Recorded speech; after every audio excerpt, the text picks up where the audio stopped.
सबसे पहले कमी उनकी है कि उन्होंने हमारा ड्यू शेयर जो नॉमिनेशंस में वो नहीं दिया। यानी आपने देखा होगा, कल मैंने एक ट्वीट किया है कि आज़ाद 1952 से लेकर के 2019 तक कांग्रेस ने 6.83% टिकट दिया है। बड़ी party, secular party so called, जो मुसलमानों के वोट को लेती है लेकिन उनको रिप्रेजेंट नॉमिनेशन नहीं देती है।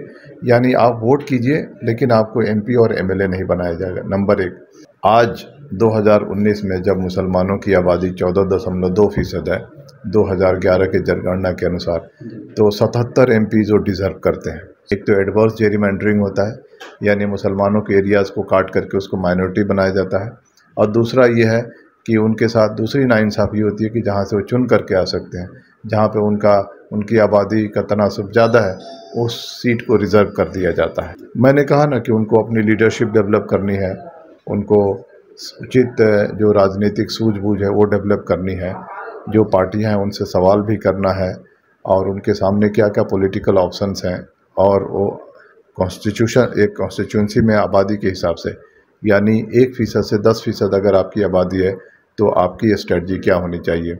इस वक्त हमारे साथ बातचीत करने के लिए मौजूद है पूर्व आईपीएस अधिकारी अब्दुल रहमान। जब सीए प्रोटेस्ट चला था उस समय खूब चर्चा में थे, इन दिनों एक बार फिर से चर्चा में है। दरअसल इस वक्त चर्चा का विषय इसीलिए है कि सर की किताब आई है absent in politics and power. तो आइए हम जानते हैं कि आखिर इस किताब में क्या है कि लोगों को पढ़नी चाहिए और अब्सेंट कौन है। सर, सबसे पहले तो आप मुझे यही बताइए कि आपने लिखा है absent in politics and power, तो आपके हिसाब से कौन अब्सेंट है पॉलिटिक्स एंड पावर में? जी, सबसे पहले तो जो भारत के मुसलमान हैं वो एब्सेंट हैं जी, और जो यहाँ के ओबीसीज हैं वो भी एब्सेंट हैं। तो आपने कहा सर मुसलमान और ओबीसी पर एब्सेंट है, तो सर आपने रिसर्च भी किया होगा कि आखिर क्या वजह है कि आज़ादी के 75 साल भी मुसलमान पावर से भी, राजनीति भी, हर जगह से एब्सेंट दिख रहा है? देखिए, जो मुस्लिम रिप्रेजेंटेशन है वो लोकसभा में भी समाधान कारक नहीं है, जो मुख्य राज्य है वहाँ भी समाधान कारक नहीं है। इसके बहुत सारे वजूहात किताब में गिनाए गए हैं, चाहे वो इंस्टीट्यूशनल रीजन्स हैं, पॉलिटिकल पार्टीज़ के रीजन्स हैं, या बीजेपी का एटीट्यूड है, या हमारे इंटरनल रीजन्स हैं। इन सारी बातों का उसमें जिक्र है। लेकिन 2-3 बातें जो करंट सिनारियो में जो रिस्पॉन्सिबल हैं वो हैं कि जो पॉलिटिकल पार्टीज़ हैं प्रॉपर शहर में मुसलमानों को टिकट नहीं देती हैं, और यहाँ का जो पॉलिटिकल जो स्पेस है, जो राजनीतिक जो क्षेत्र है, उसको कम्युनलाइज करके रखा गया है। और एपीटीपी सिस्टम जो है वो जो वीक है, कमज़ोर है, माइनॉरिटी में है, चाहे छोटी पार्टियां या छोटे समुदाय हैं, उनको कहीं ना कहीं मार्जिनलाइज करता है। ये सारे रीजन्स हैं। तो सर आप कह रहे हैं कि राजनीति में जो मुसलमान एब्सेंट है उसके लिए कहीं ना कहीं राजनीति भी जिम्मेदार है।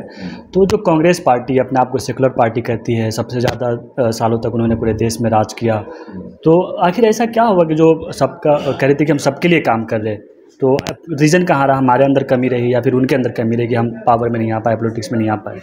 नहीं, कमी तो उनमें भी है, कमी हम में भी है। सबसे पहले कमी उनकी है कि उन्होंने हमारा ड्यू शेयर जो नॉमिनेशंस में वो नहीं दिया। यानी आपने देखा होगा, कल मैंने एक ट्वीट किया है कि आज़ाद 1952 से लेकर के 2019 तक कांग्रेस ने 6.83% टिकट दिया है। यानी अगर हमारी आबादी 13 से 14% है नेशनल लेवल पे 1952 से लेकर के आज तक एवरेज, तो उस हिसाब से जो कांग्रेस का जो नॉमिनेशन है वो 50% है। तो जो सबसे बड़ी party, secular party so called, जो मुसलमानों के वोट को लेती है लेकिन उनको रिप्रेजेंट नॉमिनेशन नहीं देती है, यानी आप वोट कीजिए लेकिन आपको एमपी और एमएलए नहीं बनाया जाएगा। नंबर एक, कमी हमारे में भी है कि हमने इस बात को महसूस नहीं किया, और हमने कभी कांग्रेस से ये सवाल नहीं किया कि भाई हम आपको एकमुश्त अगर वोट देते थे या आज देते हैं कई कई राज्यों में, तो उस अनुपात में, उस प्रोपोर्शन में आप हमको टिकट क्यों नहीं देते हैं। ये पूछने की हिम्मत मुसलमानों में नहीं है, ये उनकी कमज़ोरी रही है। सर, आप इस किताब में ये भी आंकड़ा दिया है कि आज़ादी से लेकर अब तक हम कितने एमपी होनी चाहिए थी और कितने एमपी है, तो सर ये रिसर्च कैसे हुआ? और ज़रा संक्षेप में मुझे बताया कि जैसे एक लोकसभा इलेक्शन होता है तो उसमें मुसलमान हैं, उनकी कितनी परसेंटेशन वहाँ होनी चाहिए लोकसभा में? ये मैंने किताब में, कई किताबों का मैंने जिक्र किया है कि कहाँ कहाँ से मैंने जानकारी इकट्ठा की और तब जा कर के मैंने किताब ली। आज 2019 में जब मुसलमानों की आबादी 14.2% है 2011 के जनगणना के अनुसार, तो 77 MP जो डिजर्व करते हैं। 77 MP डिजर्व करते हैं, लेकिन अभी प्रेजेंट में एक्चुअल में हमारे पास 25 है, यानी 1/3 सीटें हमको मिल रही हैं और 2/3 सीटें जो मुस्लिमों की हैं, जहाँ से मुस्लिम नुमाइंदे चुन करके आनी चाहिए, या प्रोपोर्शनल रिप्रेजेंटेशन के लिए, या इंक्लूसिव डेमोक्रेसी के लिए, सोशल डेमोक्रेसी के लिए अगर ड्यू शेयर जो चाहिए उसका सिर्फ हमको 1/3 मिल रहा है। तो सर आपको क्या लगता है कि ये जो ग्राफ है लगातार गिरता जा रहा है, या फिर कभी बीच में इंक्रीज भी हुआ, और आगे की स्थिति आपको क्या दिख रही है सर? नहीं, देखिए, जब तक यहाँ के पॉलिटिकल स्पेस को सेकुलर नहीं बनाया जाएगा और मुसलमानों का इस बात का अंदाज़ा नहीं होगा कि वो कितने पिछड़े हुए हैं, और सेकुलर पार्टियों की जो एटीट्यूड है उस पर क्वेश्चन नहीं करेंगे और राजनीति में अपनी भागीदारी को सशक्त तरीके से मांग नहीं रखेंगे, तब तक इसमें सुधार की गुंजाइश नहीं है। तो इसके लिए सर मुसलमान को ही आगे आना पड़ेगा, अपनी जो हिस्सेदारी उसकी मांग करनी पड़ेगी एक तरह। बिल्कुल, उनको मांग करनी पड़ेगी और उनमें सूझबूझ क्रिएट करना पड़ेगा, उनको अपने लीडरशिप डेवलप करना पड़ेगा। उनको कुछ और भी समुदाय हैं जो वंचित हैं, जैसे मैंने आपको कहा कि हिंदू ओबीसीज़ को भी प्रॉपर पॉलिटिकल रिप्रेजेंटेशन नहीं मिल रहा है, उनको अपने साथ लेना पड़ेगा, दलितों को अपने साथ लेना पड़ेगा, और तब जा कर के अपने जो हक है उसको हासिल करना पड़ेगा। सर एक तो वजह ये रही कि जो राजनीतिक वजह तो थी, लेकिन आप इस किताब में डिलिमिटेशन का भी जिक्र किया है कि एक वो भी वजह है जिसकी वजह से आज मुसलमान पिछड़ा है। जी, तो जरा आप मुझे सर हमारा जो ऑडियंस उसको ये बताएं कि डिलिमिटेशन होता क्या है और वो कैसे मुसलमानों की तरफ से पीछे ढकेल रहा है। देखिए, डिलिमिटेशन मुझे लगता है कि हर 15 साल पे शायद होता है। जो आखिरी जो डिलिमिटेशन था वो 2008 में हुआ था, और 2009 का चुनाव उस डिलिमिटेशन के आधार पे किया गया था। उसमें शेड्यूल कास्ट शेड्यूल ट्राइब की सीटों को कैसे रोटेशन से रिज़र्व किया जाए, सीटों को कैसे काटा जाए, आबादी कहाँ बढ़ा कहाँ घटा, यानी एक ज्योग्राफिकल प्रोपोर्शनैलिटी को अचीव करने के लिए किया जाता है। लेकिन मेरा मानना है कि इसमें दो चीज़ें हैं। एक तो एडवर्स जेरिमेंडरिंग होता है, यानी मुसलमानों के एरियाज़ को काट करके उसको माइनॉरिटी बनाया जाता है, और दूसरा ये है कि उनके साथ दूसरी नाइंसाफ़ी होती है कि जहाँ से वो चुन करके आ सकते हैं, जहाँ पे उनकी आबादी का तनासुब ज़्यादा है, उस सीट को रिज़र्व कर दिया जाता है। तो ये दो रीज़न्स हैं जो इलेक्शन कमीशन ऑफ इंडिया की तरफ से होते हैं। तो सर इसके लिए क्या इलेक्शन कमीशन जिम्मेदार है या जो सरकारें होती है वो करती है सर? नहीं, दोनों जिम्मेदार हैं। डिलिमिटेशन कमीशन में जो प्रेजुडिस माइंडसेट के लोग हैं वो जिम्मेदार हैं, और सरकार भी जिम्मेदार है कि अगर किसी कौम के लोग आवाज़ उठाते हैं कि भाई आप फ्रेश डिलिमिटेशन का आप इस्टेब्लिश कीजिए और जो एनोमलीज़ हैं, ये सारे जो दिक्कतें हैं, इनको दूर कीजिए, तो न कांग्रेस की सरकार ने फ्रेश डिलिमिटेशन को कॉन्स्टिट्यूट किया और न बीजेपी की सरकार ने इस बात को ये किया। अब मुसलमानों के पास एक ही चारा है कि अगर आपके साथ नाइंसाफ़ी होती है तो आप रिप्रेजेंटेशन करें डिलिमिटेशन कमीशन के सामने, और अगर आपकी बात को नहीं सुनते हैं तो आप के जो कंसर्न है उसको कोर्ट में चैलेंज अभी भी ऑप्शन है सर इसका? हाँ बिल्कुल, कोर्ट में चैलेंज किया जा सकता है। अच्छा, कोर्ट में चैलेंज किया जा सकता है। हाँ सर अभी आप में जो हमारी भी बातचीत हो रही थी वो राजनीति पे हो रही थी, क्योंकि डिलिमिटेशन जो होता है वो डिलिमिटेशन का एक कानून है, मेरे ख्याल से 2002 या 2000 में पास किया हुआ एक कानून है, तो कानून के अनुसार ही डिलिमिटेशन होना चाहिए। अगर डिलिमिटेशन कमीशन ही अगर डिलिमिटेशन एक्ट को नहीं मानता है तो बिल्कुल कोर्ट में उसको चैलेंज किया जा सकता है। सर अभी हमारी बात हो रही थी कि राजनीति में मुसलमान कैसे पीछे है। राजनीति के बाद से आते पावर पे, तो पावर में तो सर कोई राजनीति नहीं है, तो फिर क्या वजह है कि मुसलमान उसमें भी पीछे? मेरे ख्याल से ये है कि जो मिनिस्ट्रीज़ हैं वहाँ पे हमारा रिप्रेजेंटेशन नहीं है। आप मिनिस्ट्री की बात कर रहे हैं? यानी हमारा सिर्फ ऐसा नहीं कि हमारे जो रिप्रेजेंटेटिव्स चुन के हैं, हमको जो सरकार बनती है उसमें भी हमको हिस्सेदारी चाहिए। लेकिन सर कहते हैं कि यूपीएससी वगैरह जैसे पीसीएस वगैरह में वहाँ पे भी मुसलमानों का जो प्रेजेंटेशन बहुत कम है, तो इसके लिए जैसे आप जैसे लोग, क्योंकि आप सर राजी रहे, तो आप क्या कर रहे हैं या फिर मुसलमानों को क्या करनी चाहिए इस पर सर?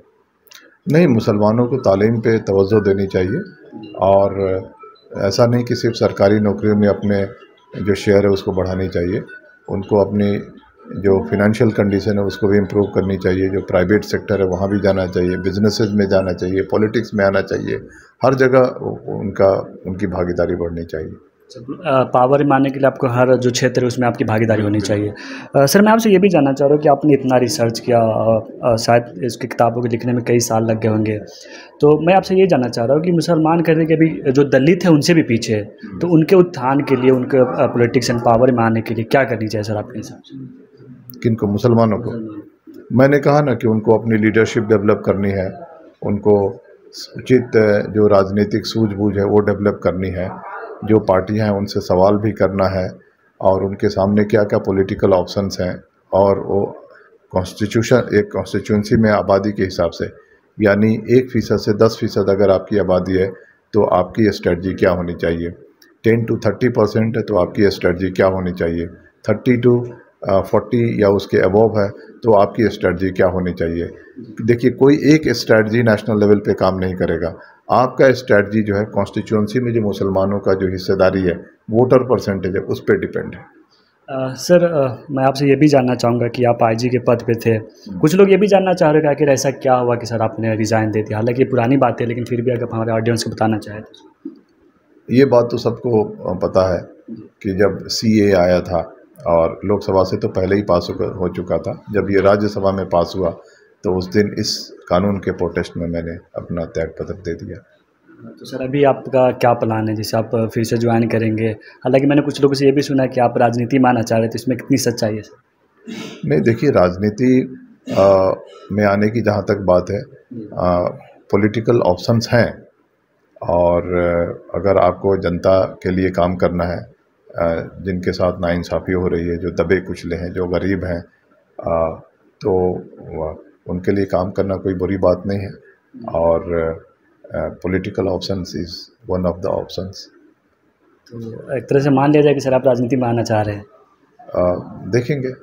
लेकिन ज्वाइन फिर से आप वो ज्वाइन नहीं करेंगे सर? नहीं, सर्विस ज्वाइन नहीं करेंगे। सर मैं आपसे आखिरी चीज़ जानना चाहूँगा कि ये जो किताब है सर अभी तो इंग्लिश में है, लेकिन जो यहाँ की ज़्यादातर आबादी है वो हिंदी उर्दू जानती भी है, तो कब तक हिंदी और उर्दू में आ जाएंगे सर? इसका ट्रांसलेशन उर्दू में और हिंदी में शुरू किया जाएगा। मलयालम में भी मेरे ख्याल से शुरू होगा, और मराठी में भी इसका रूपांतरण किया जाएगा। अगर सर इसको परचेज़ करना चाहे तो क्या ऑप्शन है सर? इसको अमेजन से ले सकते हैं, फ्लिपकार्ट से ले सकते हैं, या जो पब्लिशर है, मनोहर पब्लिशर्स, उनका भी एक अलग वेब पोर्टल है, वहाँ से भी आप ख़रीद सकते हैं। आप अगर चाहें कि आपके पास कोई इंस्टीट्यूशन है, कोई NGO है, बल्क में भी खरीदना चाहते हैं, तो डायरेक्ट आप पब्लिशर से कांटेक्ट कर सकते हैं। चलिए, बहुत शुक्रिया सर हमसे बात करने के लिए। Thank you. तो सर की ये किताब है absent in politics and power, अभी फ़िलहाल इंग्लिश में है, और कुछ दिनों बाद ये हिंदी, उर्दू और भी लैंग्वेज में आ जाएंगे। तो आप भी क्या सोचते हैं इस वीडियो के बारे में, अपनी राय कमेंट बॉक्स में ज़रूर रखें।